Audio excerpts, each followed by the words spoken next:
Hello ATM! Ako si Zeus Collins at isa ako sa Digital Dance Stars ng Stars on the Floor.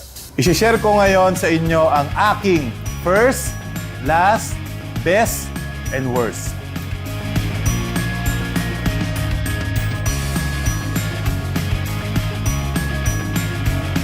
First time siguro nung nabalian ako. Talagang nahilo ako, nung namutla ako, nung basta show siya, nandun ako sa stage.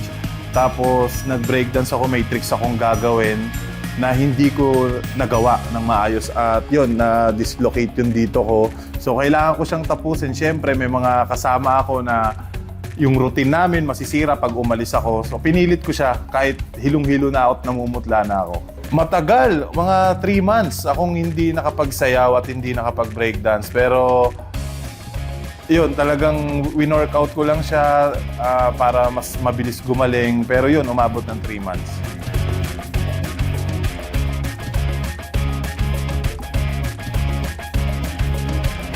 Siguro nung 2013, nag-backup ako. May binakapan din ako artista kasi backup dancer ako dati. Yung costume kasi namin, medyo may mga, alam mo yung design niya may mga sabit-sabit. Natapakan ko siya. Nadulas ako. Siyempre, kailangan tumayo na dapat hindi halata. So, tinuloy-tuloy ko pa rin. So, ayun yung parang hindi ko makakalimutan na sobrang hiyang-hiya ako.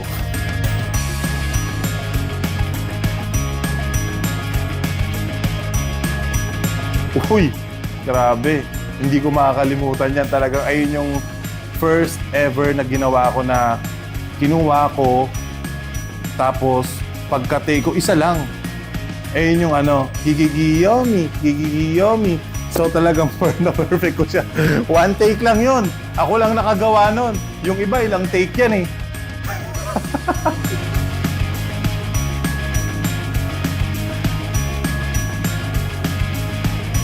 Kailan ba?